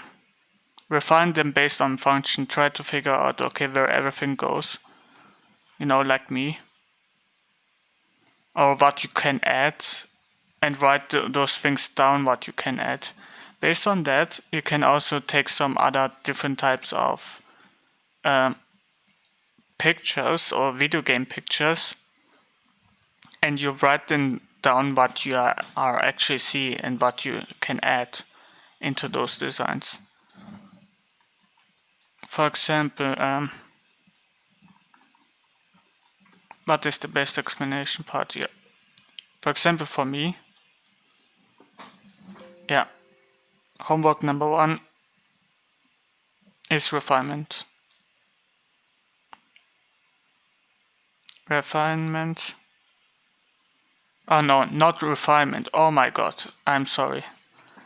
It's not refinement, it's actually a function. Exploring function.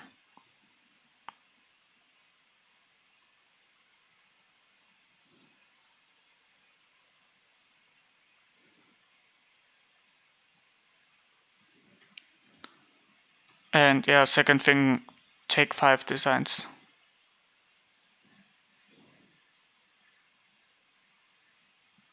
And explore the function of it.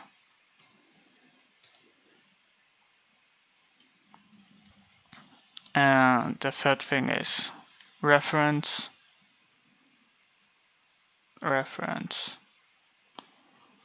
And then write down what you see.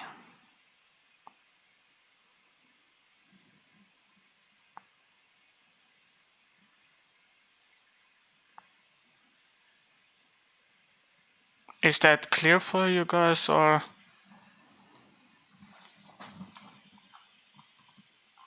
Okay.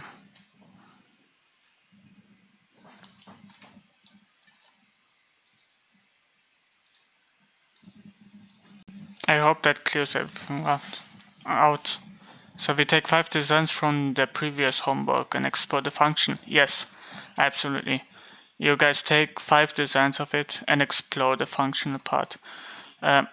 Because try to understand in a video game perspective, does the player go inside of it? Then I need to explain the inside of it too.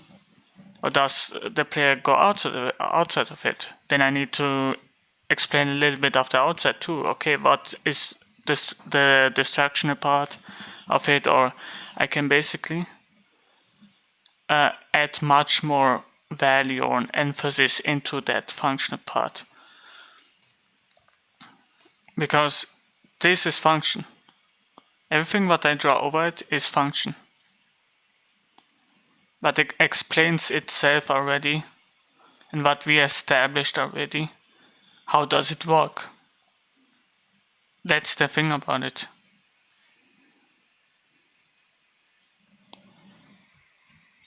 So guys, try simple to understand how does it work rather than okay, explain it for someone else. I think it's, at least for you guys, that's an important fact.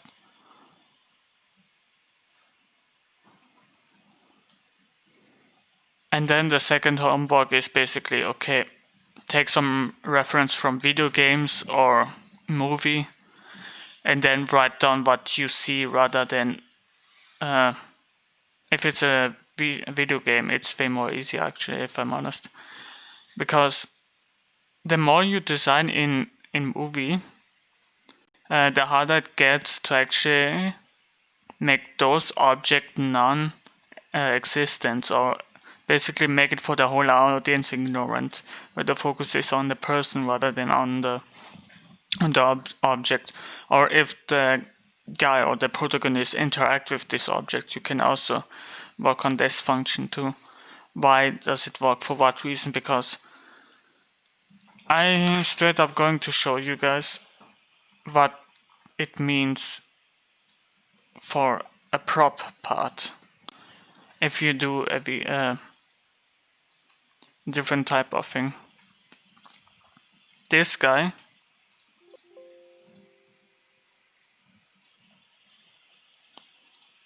but this guy did. And this is for probably third person. The reason why third person is because of this guy here. Let me actually make it in blue. This guy here. So it's a third person one. But yeah, also explains all that interaction, what people can animate in the industry, you know, and what type of how it is structured around this one or this one. So if you make a concept in a third-person open-world game, it's important to actually showcase this type of thing, you know, and then you add all the most important features. This one, I think this one is much more needs much more exploration because you didn't explore this part. You need to explain it with another concept. I think there's a second page of it. But he basically did version number 1, which is not that broken, version number 2, which is a little bit broken, and version number 3 where everything is refined. So that could go in different type of time or space, depending what it is. Or it could also work all the same together. Versus this one is not explored much, this one is really explored, or this one is the entrance, and this one is explored, and then you add those types of props and elements into that. How does it work, why, and different variations for the player or for the 3D guide.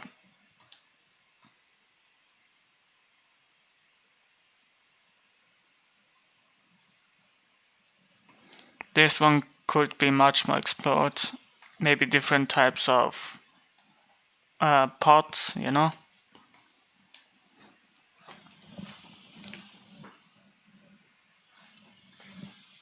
So this is one way of iteration. But this one happens to be much more later into the game where we explore it as a concept artist.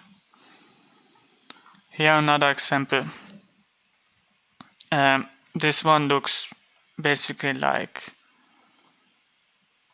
someone who's selling stuff, or what you can actually, maybe the main entrance of the protagonist's house, and he sees different types of shields, you know, where this could be resembled, and this opens different types of doors. It could be, but as I said, you can design the outside of the house if it's just a strategy game, but if it goes beyond strategy and third person, you need to add a person here and also explore the inside of it. Same here, inside of it. So we need both of those things. Explaining all that stuff that comes together, you know. About the rooftop part. He actually could do one part where he shows the building. But yeah.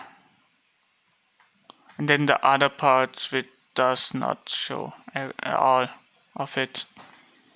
This is probably as a second thing going on. Then if I would do that, I would copy that and explain it much more like this. But yeah, as I said, function. It has everywhere the functional part. And function doesn't only mean based on architecture, it also means, okay, you go, okay, upstairs, you go inside of this thing, okay, what do you see? Okay, there are some windows, you can go left and right to it. You see a fountain, okay, you can drink for it. Maybe it recovers your health. Then the door looks really interesting. Maybe there's something, a door closed, and there's a jewelry or something you need to have it in order to open that door, you know, that type of function. So exploring much more what could work for a video game is, I think, in my opinion, really important in terms of environment concept art. Rather than you don't need to create a figure. You don't create the how it looks like, why does he look like that, which type of different things are working together, you know, in character. But now for the homework assignment. and this is not an assignment. I already talked about assignment. Now I think it's time to take some mood boards out and show some critique here, okay? So we have new people. The first one is from Basie. Yeah, let's copy that. That's Basie part.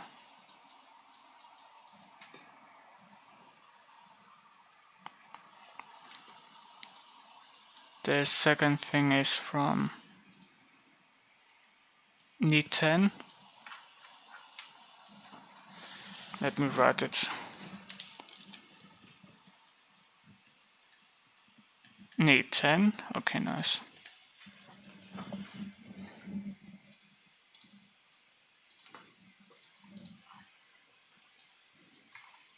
And the third part is from Fable.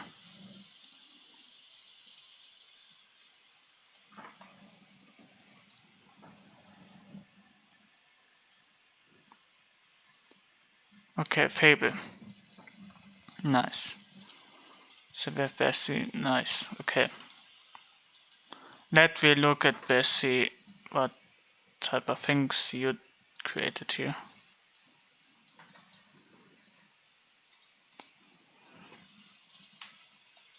So, let's see. You want an adventure RPG. Okay. Nice. Setting medieval Asia. This is not specific enough. But oh, okay. It is specific. The setting, of course. So medieval Asia. That's right. Okay, Japan. Time Sekon Kochidai. Okay, nice. The direction is like Skyrim. Good. The idea could be much more really old. The story around the structure, so the mood is a little bit dark in the morning, but then vibrant. So you want a really much more happy, inviting, comfortable, and innocent part of it. But then the thing is, what kind of problem you have with this mood is it's not vibrant enough to actually depict those stuff. Yeah. The references are really nice, but you have way too... Probably you can add this on this part, which is absolute okay. So I want games... which type of video game? Which type is it? I know it's an adventure RPG, but is the first person, is it a side scroller? Define that a little bit much more. Because it could be also a point and click adventure RPG. So the functional part of the gameplay is missing.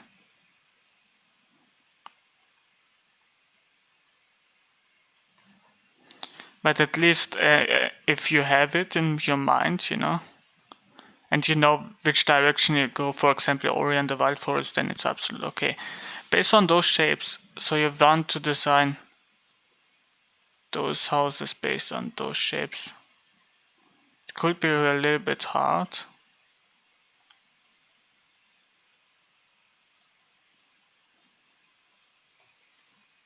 Let's actually try it out.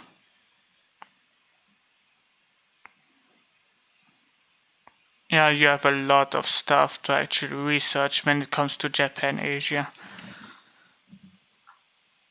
But as long as you keep the functional part in mind and knowing based on the functional part what you need to design, it's absolutely okay. So based on the presentation, okay. So you want to design based on your presentation an inside and outside thing, okay. What type of building do you want to do? Based on the story, what I see is actually a temple or Japanese temple with some normal buildings into that, it could work.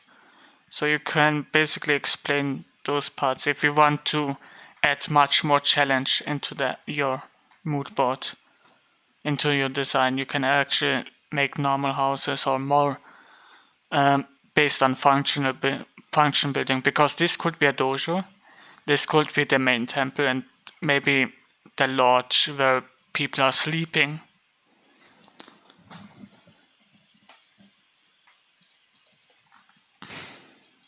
I hope that helps you a little bit out.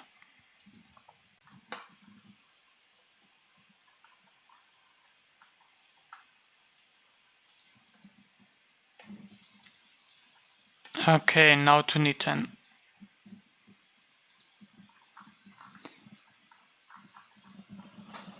So Niten, one setting is Japan, culture Japan, time is 1920, gameplay is adventure game. For you, your job is basically, it's a little bit hard to actually create an adventure game based on that presentation, which is absolutely okay. Because the most important stuff you draw that. So based on adventure game, I think you should add much more mood boards. So we need 3 different types of mood boards, mood paintings. I'm sorry, mood paintings. That's what I'm talking about. Mood paintings.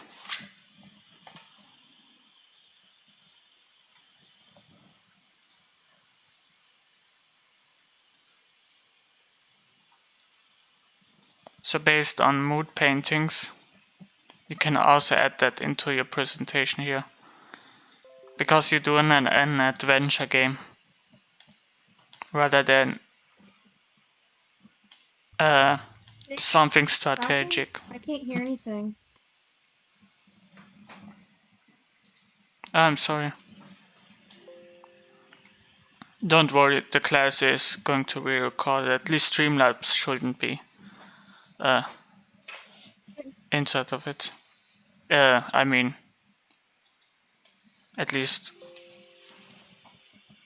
Streamlabs shouldn't be not I just recording wasn't sure it. if you were talking while you were going over, like, circling everything. Okay. So basically what I was talking about is culture, time, setting, gameplay, mood, and shapes. This is about Japanese, the setting is Japan, but you should be more a little bit specific about the setting. Where it plays, the setting could be a temple, a Japanese temple, or a specific type of region. That's this setting. The culture around is Japanese. We know that one. Setting is where it plays. Where it plays. At least for you, because the gameplay is adventure. So we need to have a direction at that.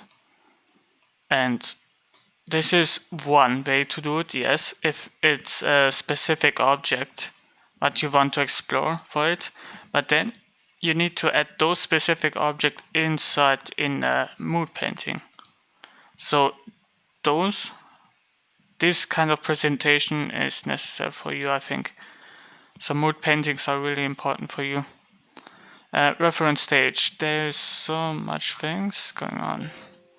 I really like those shapes. Are you sure you want to design it like that? Okay, this is the direction of it. So gameplay is adventure, but it's not specific enough. I thought like a point and click adventure. So basically you need exactly the same thing that the other guy made here. Making concept or presentations based around that part. The shape part is, do you really want to design a shape that complicated around a Japanese house like this,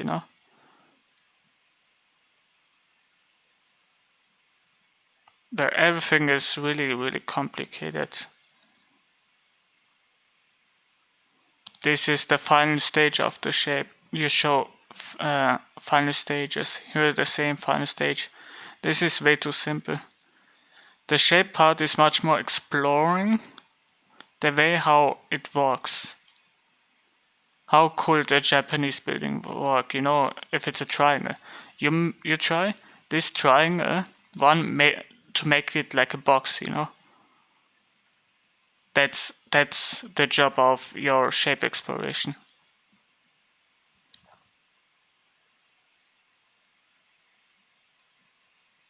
Let me actually try it out if it works.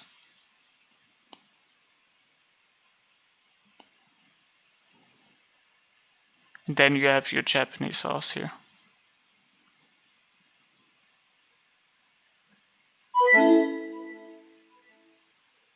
Nice.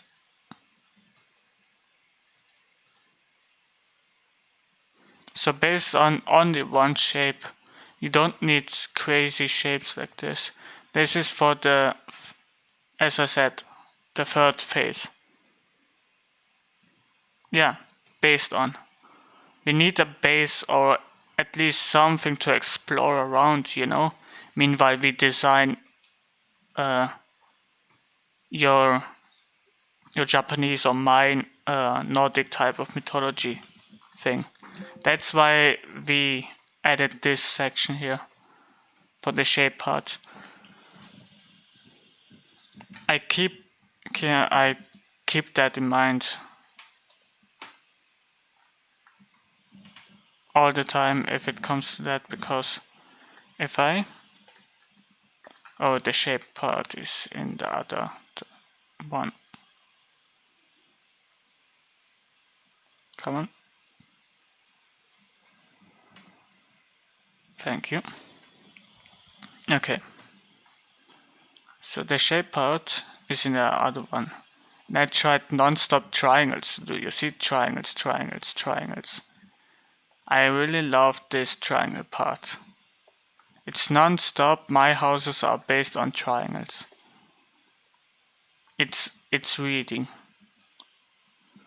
This one is much more for environment, not a specific type of object, but rather the whole interface of the product itself. Because where can I place it, you know, or how does it look like? Because we have phase number 1, which is the exploration of the shapes, which you can take further.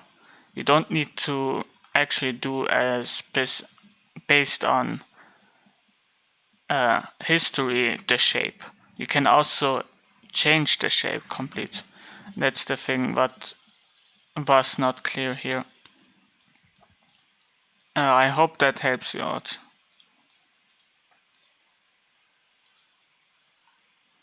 Okay, the next one. The next one is Fable. So Fable, the direction is really vibrant, color and mood. Okay, we have a lot of stuff here, but it's a little bit complicated. It's not that clear enough. I don't know. Is that all of it reference? Probably.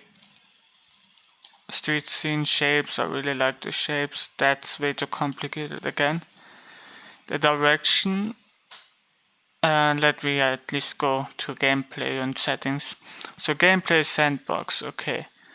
Setting is contemporary. What does that mean? So basically invent your things, okay, nice. Culture is Madagascar, okay. I don't know about the Madagascar culture, but okay. There's a lot of things here what I need to cover. So you want to design some streets, some sceneries for a game that looks based on a sandbox, you know, where you create all these things. Or is it much more a third person thing going on? This is nice. Just the direction needs to be much more clear. Vibrant colors are absolutely right. Okay, I know for a fact that you want to have vibrant colors, vibrant moods. You didn't explain 3 words, or at least didn't add 3 words that basically explains your whole entire direction of the mood. This is what you want. Okay, a page of iterations, callouts. Callouts is basically the end production of it. So okay, props, resources. Depending on resources, I would also add materials. If it's like Minecraft, then definitely.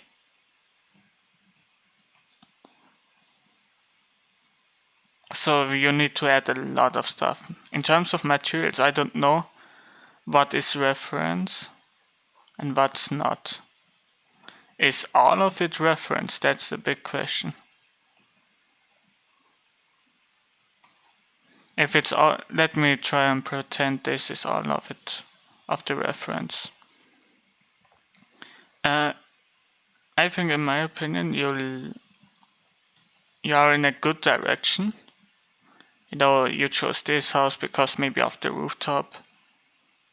Probably because you wanted a little bit much more technology into that because of 1950, so the modern day. A lot of triangles. Okay, you want probably a balcony, that's why maybe the shape of it was nice. Okay, it's understandable. And you want to add complete different crazy trees into that, so that means you need a lot of colors. But add 3 words here, so the art director, everyone else, can look at it and understand what you are actually doing. Or what it is meant for. Here's another thing. In terms of presentation, that's not enough for a sandbox game. So you need probably to present much more, because you have only 2 pictures as a presentation. But you have iteration, which is this one, callout, which is this one. Where's the prop part? You need 1 presentation for the prop part and 1 for resources, and then you actually have it.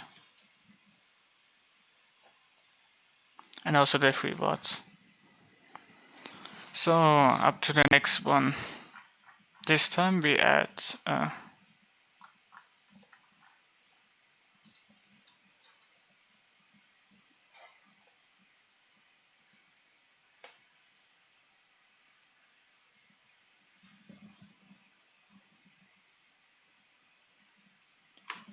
the next one is actually, how much time do we have? We have another 30 minutes. Okay, I can actually explain, give you guys some critique about the homework, what you guys basically did.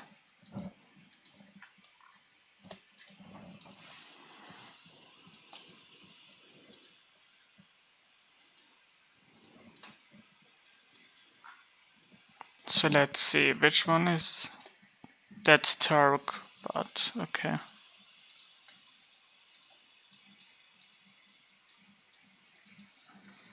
Did you skip the other one? Seems like you skipped the other one. Which is totally fine by me, but as long as you don't understand the other part, which direction goes, your brain starts to go crazy. Nice thing is that a copy of me. You did really well. You explored this kind of part in terms of perspective, but you need to have, and this is orthographic viewport, much more in perspective. Is it in perspective? Let's see. yeah, it's a little bit it's in perspective. So we have something that goes into perspective, totally into perspective. And based on that, you should follow. You can follow the direction where everything goes to have a way more easier time to draw it. So take those reference and actually try and pretend you draw over it, okay? Try to find the horizontal line and then actually execute it from based on the horizontal line. And then you have a way more easier time to make the box itself based on that.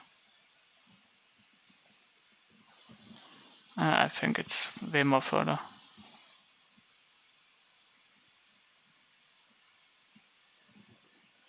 Okay, it's far, far away. I think somewhere here. It's where they meet.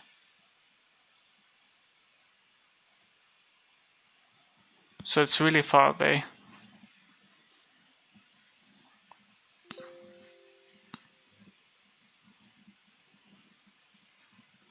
But for that, you did really well. You actually explored the shapes and draw some on some different types of buildings.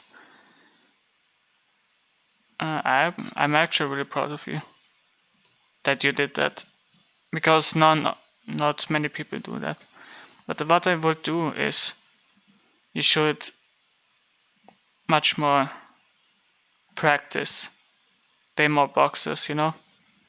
And I mean boxes based on direction, you know. If I have this one, I try to imitate it somehow. But I try at first to understand where it is. Based on where it is and where it's going, I can create this box.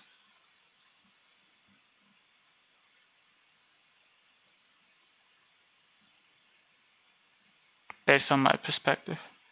On the perspective of this drawing.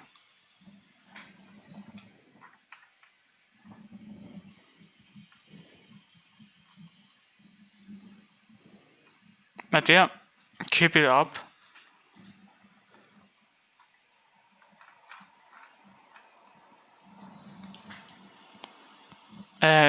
But don't forget to practice also the other parts of the perspective. I think next day I'm going to explain much more about perspective. Perspective. And what happens in case if something backfires on a project. So we need to change then later on our entire mood board based on that. And probably some philosophy. Because it takes really some time to actually execute all the iteration part of it. And I have probably until next day already some refinement.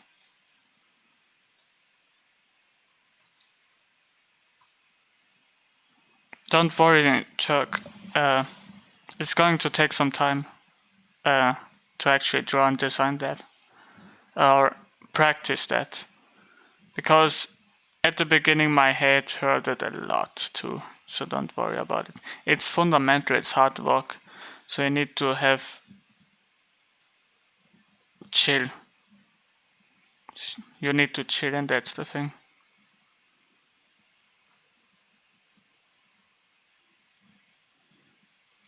Because after that, you can go way beyond that.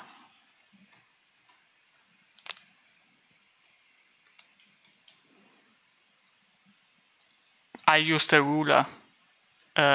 If you try traditional, use the ruler. Because based on the triangular, I think, I don't know how it's called, you see 90 degree, 80, 70 and so on. until it goes to 0. Or 45. Is it 45 here? Then to 0. So based on that, I can already, if the horizontal line would be here, you know, I can already see from this ruler where the position goes, which is really nice. So you can set all of those things up immediately. It has it everywhere on this kind of thing, and it costs just $2 to $3, I think, which is really comfortable to draw. And there's another thing what I use for traditionally. If I ever draw ellipses or other stuff, I have different kinds of not cylinder, but you know, different types of ruler here. Inside the ruler. It's a really nice thing, but I think it's way too old. No one. I bought it when it was the last thing. I saw it somewhere in a shop and I just straight up bought it. But yeah, use a ruler. Don't worry about that thing. If you're not on 3D, use a ruler.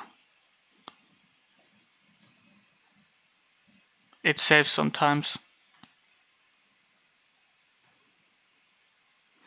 But yeah, I think we are done.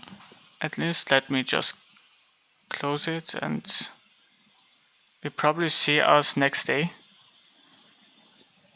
So yeah, take care.